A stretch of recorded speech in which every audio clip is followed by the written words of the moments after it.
Hi, welcome to our channel where we share the most intriguing stories. When Ryan bought his dream home far from HOA nonsense, he thought he'd found peace. But when his neighbor's entitled wife turned his garage into a community storage center, things spiraled into a war of flamingos, fake fines, and courtroom chaos. Welcome to the wildest HOA showdown ever. Ryan had always imagined that buying a house would be the start of something peaceful. A personal retreat after the chaos of divorce and years spent in a noisy downtown Austin apartment. The quiet cul-de-sac in the suburb of Los Rios seemed like the perfect spot. His new home, a modest single-story ranch-style house with a two-car garage and a wide front lawn, wasn't luxurious, but it was his.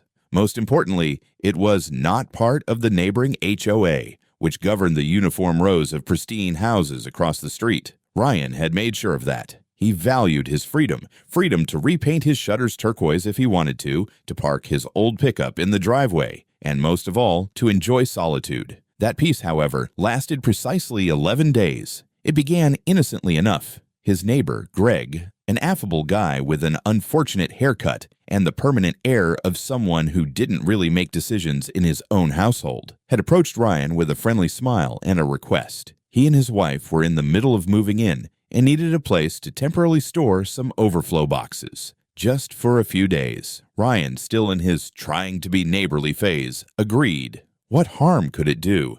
Greg wheeled in 5 boxes, then 3 more the next day. By the weekend, Ryan's garage resembled a disorganized shipping warehouse. Folding tables, a fan in its original box, plastic bins labeled Xmas HOA, and a disturbingly lifelike inflatable Santa Claus joined the party. Ryan raised an eyebrow but said nothing, assuming Greg would soon clean it out. He didn't. In fact, Greg stopped coming by altogether. Instead, on the 14th day, she appeared. Karen. Blonde bob, pastel pantsuit, clipboard in hand, Karen arrived with the air of someone inspecting a facility she already owned. Without a trace of irony, she stepped into Ryan's driveway, looked him dead in the eye, and said, "The garage is working out well for our seasonal storage. Thank you for your community-minded cooperation." Ryan blinked, confused. "I didn't agree to that." Karen smiled tightly. "Oh, Greg didn't tell you. He volunteered the space for HOA logistics while we set up the event storage shed. Shouldn't take more than a few months. We really appreciate your contribution." "I never agreed to that," Ryan said, his tone flat. Karen clucked her tongue, as if addressing a misbehaving student. "Let's not make things difficult. We all have to do our part." And with that, she turned and walked back across the street, clipboard tucked like a dagger under her arm. Ryan stood in the driveway, stunned, already realizing he wasn't dealing with your average pushy neighbor. This was something much worse. This was Karen, HOA Karen, and she had decided that his garage belonged to her community. The next morning, Ryan stepped into his garage, determined to haul out every last box. What he found instead made his stomach tighten. Not only had more items been added overnight, including several storage bins marked HOA archives and a plastic snowman with a missing nose, but the garage door now sported a shiny new padlock, one that he didn't install. At first, he thought it might be a prank. Maybe Greg was trying to be funny, but a small laminated sign taped to the door erased that illusion completely. Community use only. Authorized by HOA. Access restricted until further notice. Ryan stared at it for a moment, blinking as if the words might rearrange themselves into something sane. Then he yanked out his phone, called Greg, and got voicemail. He marched across the street, knocked firmly on Karen's door, and was greeted not by Karen, but by a smug HOA board member named Denise, who smirked and said, "Karen's in a meeting. Is this about your contribution to the seasonal storage? Very generous of you." Ryan didn't respond. He simply walked back home, got his drill, and removed the padlock. Inside the garage, he dragged every single item to the curb, took several photos, and uploaded them to a local Facebook group under the title, "Free Stuff, Come and Get It." No holds, no HOA required. What happened next was nothing short of poetic. Within 2 hours, a parade of minivans, sedans, and one suspiciously aggressive teenager on a scooter showed up and cleared out the entire mess. Someone even took the creepy plastic Santa. By the time Karen returned that afternoon and saw the empty garage, she let out a gasp so dramatic it could have won an amateur theater award. She marched up to Ryan's front door and rang the bell with enough force to shake the siding. When he opened it, she launched in without a hello. Do you have any idea what you've just done? Those items belong to the HOA. Some of them were irreplaceable community assets. Ryan folded his arms. On my private property, without my consent. That's called trespassing. I did you a favor by not charging storage fees. Karen's eyes narrowed to slits. This was a gross violation of community trust. You're not making friends on this street. Ryan smiled, calm. I'm not here for friends. I'm here for boundaries. Karen leaned in close, lowering her voice like a cartoon villain. You just opened a door you won't be able to close, mister. Let's see what the HOA thinks of your attitude. As she stormed off, Ryan glanced at the small, blinking light above his porch, the brand-new security camera he'd installed the day before. The footage of Karen admitting the boxes were from the HOA would come in handy. Something told him this war was just getting started. The morning after their showdown, Ryan awoke to a peculiar silence. No birdsong, no lawnmowers, just a weird stillness. He stepped outside with his coffee and nearly choked on it. Dozens of bright pink plastic flamingos were stabbed into his lawn like angry punctuation marks. Each one wore a tiny laminated sign taped around its neck. HOA, disapproval in effect. Across the street, Karen stood at her porch, arms crossed, watching with the cold satisfaction of a Bond villain after a successful laser trap. Beside her, Greg awkwardly held a cup of tea and looked everywhere but at Ryan. That was only the beginning. Within days, Ryan became the star of an unflattering HOA gossip campaign. Flyers were slipped into every mailbox reading, "New neighbor endangers community values, refused community cooperation, disregards safety protocols." A pixelated photo of Ryan dragging the inflatable Santa to the curb had been turned black and white, like a mugshot. Someone even drew devil horns on it in red marker. Ryan barely had time to laugh before the next blow landed. A formal notice from the HOA demanding a community hearing regarding his unauthorized disposal of shared assets and hostile behavior toward the board. He didn't even belong to the HOA. At first, Ryan considered ignoring it, but then he saw Karen had posted a rant about him in the neighborhood Facebook group, calling him a garage squatter and accusing him of aggressive anti-community behavior. It was a masterpiece of passive-aggressive indignation, ending with, "It's not about a garage, it's about respect." Ryan chuckled, then got to work. First, he added a second security camera, this one angled straight at Karen's house, not for surveillance, but for the message. Then, he replaced his old mailbox with one shaped like a miniature garage, complete with a tiny plastic private property sign on the front. Next, he printed his own set of flyers and dropped them off around the neighborhood. Not part of your HOA. Neither am I. Know your rights. Fight back against overreach. On the back was a QR code linking to a blog post he'd written, detailing the entire fiasco with photos, quotes, and video stills. The post went semi-viral among local Facebook groups, especially after he titled it, "The Great Garage Grab of Los Rios." Karen was livid. She stood in her driveway on speakerphone one evening, loudly telling someone, "We'll make him a part of the HOA. I know Judge Beckman personally. He won't get away with this." Ryan, watering his lawn nearby, raised a brow. He hadn't planned on legal action, but now he made a call to his college friend Lily, an investigative journalist always hunting for absurd suburban corruption. She loved it. Within days, Karen received a polite email request for comment from Austin Affairs Weekly. But that didn't stop her. One night, Ryan returned home to find a fake violation notice duct taped to his door. It claimed his grass was overgrown beyond acceptable HOA aesthetic limits, despite being freshly mowed. The notice was typed on HOA letterhead with Comic Sans font. He laughed so hard he nearly dropped his groceries. By this point, Karen had rallied 3 HOA board members and Greg, poor reluctant Greg, into a full campaign. They started parking their cars directly in front of Ryan's house for patrol purposes, and at one point, someone even chalked "Community Rules Matter" on his driveway. But Ryan didn't retaliate with drama. Instead, he printed a large banner and hung it across his garage door. "Not your property. Not your rules. Not your problem." Underneath, in small print, "Smile, you're on camera." Neighbors started stopping by just to laugh. Karen, however, wasn't amused. She was just getting started, and in her mind, she had the ultimate weapon, the courtroom, and, supposedly, a judge in her back pocket. But Ryan wasn't intimidated. He just kept smiling, watching her campaign turn from theatrical to pathetic, and quietly building the strongest case she'd ever regret provoking. The official court summons arrived on a Thursday morning, sealed in a crisp envelope stamped with the emblem of Travis County. Ryan opened it while munching on a Pop-Tart, already guessing what it was about. Sure enough, HOA versus Ryan Caldwell. Charges included unauthorized disposal of HOA materials, damage to community assets, and, his personal favorite, refusal to acknowledge community authority. He chuckled. Refusal to acknowledge community authority? What am I? A medieval serf. But things got real when he read the judge's name. Harold Beckman. A wave of unease rolled through him.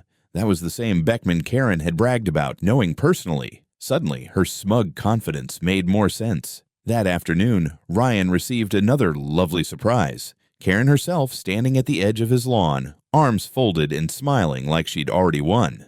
"Hope you got the summons," she called out sweetly, her voice practically dripping with smugness. "Judge Beckman's a dear friend. He'll be thrilled to finally help restore order to our little street." Ryan leaned on his rake, unfazed. "Great. Should be fun. I've always loved courtroom drama. I'll bring popcorn." "Oh, honey," she cooed, tilting her head.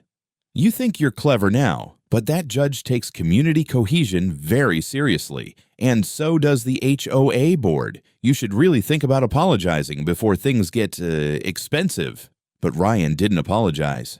He got prepared. He contacted Lily, the investigative journalist friend he'd called earlier, and explained the whole situation, sparing no absurd detail. She practically screamed in excitement. "This is gold," she said. "Petty politics. A rogue HOA president. A garage full of stolen lawn gnomes. This is the Texas tier story I've been waiting for. You mind if I bring a photographer to the hearing?" "Be my guest," Ryan said, "and wear something HOA chic."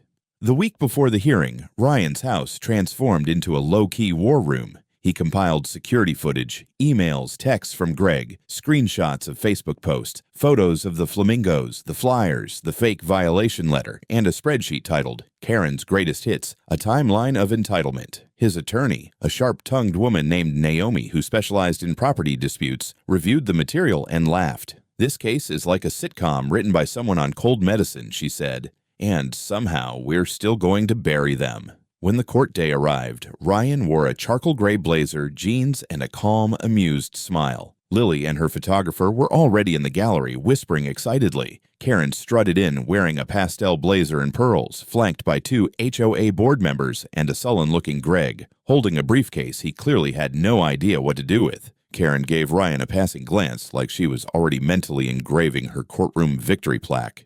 Then Judge Beckman entered, an older man with a salt and pepper mustache and the air of someone who had seen things. He took his seat and looked over his glasses. "We have quite the unique case today," he said, tapping the file in front of him.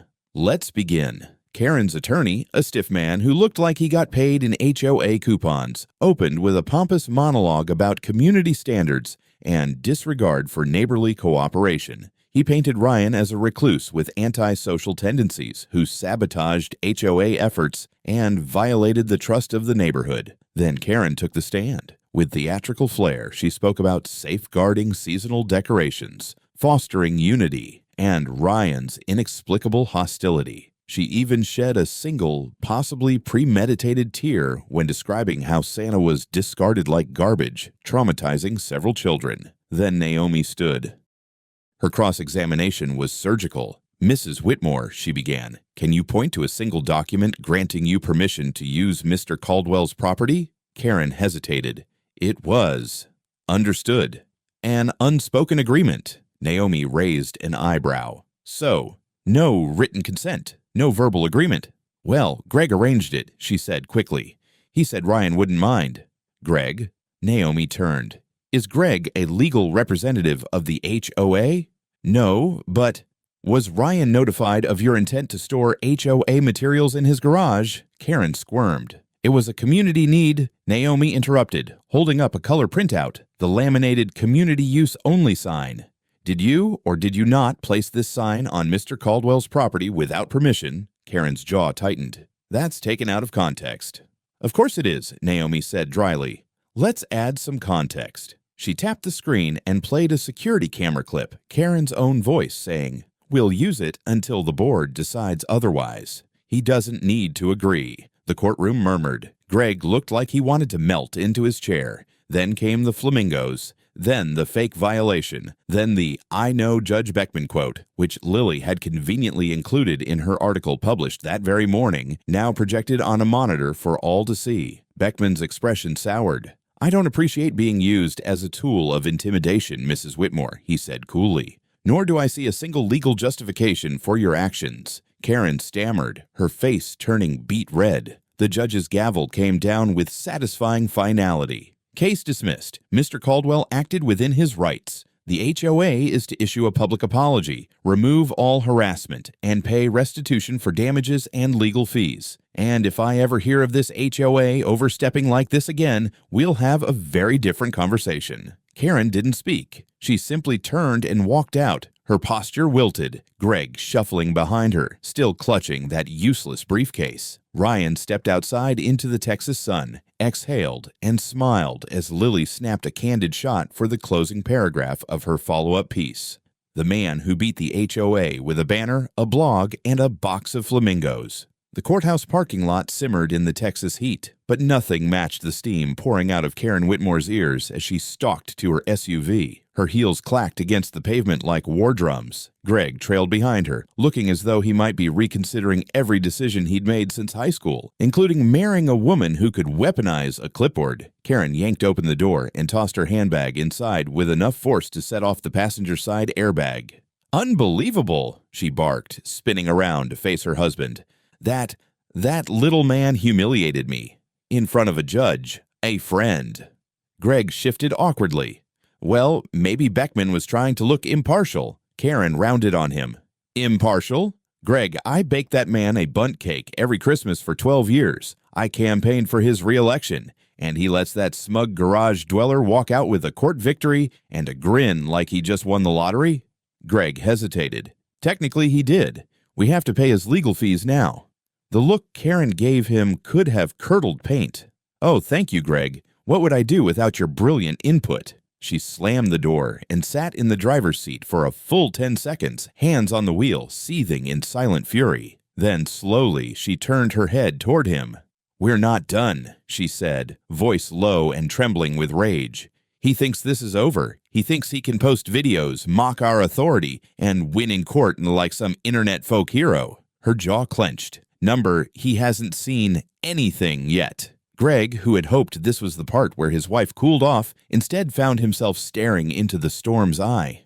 "What are you talking about?" he asked warily. Karen reached into her purse and pulled out a small notebook, her infamous HOA field journal, filled with notes, sketches, passive-aggressive observations, and every neighbor's sin, real or imagined. She flipped to a dog-eared page titled Post-Verdict Contingencies.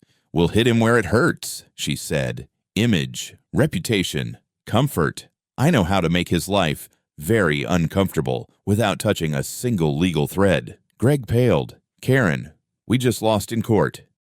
She ignored him. "We'll start a noise complaint campaign, night after night. Claim he's hosting illegal gatherings. I'll file under anonymous names. He has that portable fire pit in his backyard. Let's call the fire marshal and say he's violating burn ordinances.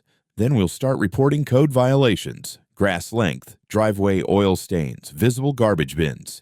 He'll spend every weekend just responding to letters." Greg opened his mouth to object, but Karen wasn't done. "And," she continued with relish, "you're going to help." "Me?" She fixed him with a stare. "You're going to talk to the guys on the board, float the idea of revising the HOA boundary map. Quietly. If we move the lines, we can absorb his house. Just need a 3/4 vote." Greg blinked. "You want to redistrict the HOA? That sounds illegal." Karen smiled a slow, dangerous smile. "It sounds brilliant." Greg swallowed. His wife had been many things in their marriage. Organized, obsessive, allergic to compromise, but this was the first time she looked unhinged. "Karen," he said carefully, "maybe it's time we let it go." Karen slammed her palm on the steering wheel. Let it go? After he aired my voice on the internet like a podcast from hell. After Judge Beckman called me the one overstepping. She was nearly shaking now, flushed and furious, her entire identity as HOA president fraying like an unraveling sweater. But underneath all that fury was something else. Humiliation. She'd lost. Publicly, definitively. She had strutted into that courtroom expecting applause and left drowned in laughter, with neighbors side-eyeing her and a journalist scribbling quotes about her downfall. And Karen Whitmore, she didn't lose. Not without revenge. You'll see, she hissed, buckling her seatbelt with finality. He may have won in court, but I still run this neighborhood. As she peeled out of the parking lot, Greg could only sigh, adjusting his seatbelt and bracing for the second half of a battle he never wanted to be in. Back at home, Ryan poured himself a glass of sweet tea, sat on the porch with his dog, and watched a breeze rustle through his new court-protected property sign. He didn't know what Karen was plotting next, but something told him he'd better keep the cameras rolling. The neighborhood had been oddly quiet in the days following the trial, like the air before a storm. Ryan knew better than to believe Karen would go quietly. He'd seen the rage in her eyes as she stomped out of court, the way her jaw twitched when Judge Beckman dismissed her case like it was beneath his robe. She hadn't just lost a legal battle, she'd lost control. And Karen Whitmore didn't function without control. It was a Saturday afternoon, and Ryan was tinkering with a solar-powered motion sensor in his front yard, fine-tuning it after a suspicious trash can knockover the night before. He had just secured the panel when he noticed Greg approaching from across the street. Greg wasn't dressed in his usual HOA-issue khakis and tucked-in polo. No, today he wore what could generously be described as aggressive leisure wear, a matching neon green tracksuit and flip-flops. He looked deeply uncomfortable, as if he'd been dressed by a woman on the verge of a meltdown, which, to be fair, he had. "Hey, Greg," Ryan called casually, not even pausing his work. "Karen send you over to deliver another cease and desist wrapped in a cookie tin?" Greg didn't laugh. He reached the edge of Ryan's lawn, breathing a little heavier than expected. "No, I came here to settle things. Like a man." Ryan stood upright. "You sure, Greg? You're dressed like a tennis ball that lost custody of its kids." Greg's eyes twitched. "She says you humiliated us, that you mocked the community. You disrespected my wife." "I disrespected your wife?" Ryan blinked.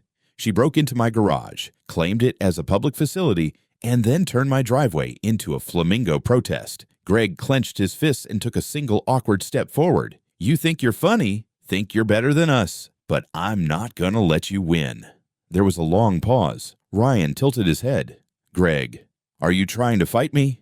"I'm not trying," Greg snapped and lunged. Well, attempted to lunge. In reality, what happened was less of a lunge and more of a shuffle mixed with a slip. Greg's flip-flop caught on the sprinkler head, sending him sprawling forward like a stunned walrus. He crashed into Ryan's recycling bin, which tipped over and dumped 3 wine bottles and an empty cereal box onto his back. The sound echoed like applause through the quiet street. Ryan stepped back, stunned. "Dude, are you okay?" Greg groaned. "You broke my finger. You face-planted into my Chardonnay bottles." "I didn't touch you." But Greg wasn't listening. He staggered to his feet, holding up his left hand like Hamlet with a dislocated knuckle. "I think it's broken." By now, neighbors were peeking out their windows, some with phones in hand. Ryan's new motion sensor light clicked on prematurely and shone directly in Greg's face, adding a theatrical spotlight to his stumble. And then came Karen. She emerged from their front door at full speed, holding a smartphone in one hand and a megaphone in the other. Yes, a megaphone. "This is assault!" she shrieked through the device, her voice amplified to suburban stadium level. "HOA emergency! Call the authorities!" Ryan looked up. "Karen, he tripped on a sprinkler and fell into my bin. I didn't lay a finger on him." "You lured him out here!" she bellowed. "This was a trap." The megaphone let out a deafening feedback squeal, causing Greg to flinch and knock his own wounded hand against the mailbox, eliciting a yelp that bordered on falsetto. A group of teens down the street actually applauded. One of them shouted, "You okay, Mr. Whitmore?" And another added, "Yo, is this going on YouTube or TikTok?" Ryan stepped onto the porch and looked toward his front camera. "You know what? Let's go with both." Karen was now pacing like a general losing the battlefield. Mark my words, Caldwell, this isn't the end. You already used that line, Ryan said. You're gonna need a better season finale. Greg sat on the curb, cradling his hand while trying to remove bits of shredded cardboard from his tracksuit. Karen looked around, realizing the spectacle had turned against her yet again, then grabbed her husband by the elbow. Come on, she hissed. We'll handle this our way. You mean the same way you handled Santa? Ryan called after them, grinning. Careful, Greg. Next time you pick a fight, wear shoes with grip. As the two retreated, Ryan turned to find several neighbors now standing on their lawns, chuckling, whispering, or giving him thumbs up. Even old Mr. Farnsworth from 3 doors down gave a slow clap, muttering, "Damn finest HOA beatdown I've seen since '94. And just like that, the neighborhood knew. The war wasn't just legal anymore. It had gone physical. But with Greg tripping over lawn decor and Karen wielding a megaphone like a cartoon supervillain, it was clear who was really on the ropes. Ryan stepped back inside, grabbed a beer, and turned to his dog. Well, buddy, I think it's time we upgraded to HD cameras. Season 2's shaping up to be wild. The days that followed the great flip-flop fall of Greg Whitmore were filled with an oddly satisfying calm. Karen's HOA crusade had screeched to a halt after half the neighborhood witnessed her husband trip over a sprinkler and declare a sprained finger a felony. The footage had made its way online, of course, cleverly edited by a teenager from down the street, complete with dramatic music and slow-motion replays of Greg's tragic tumble into a recycling bin. The video was titled HOA Justice, When Entitlement Hits the Curb, Literally.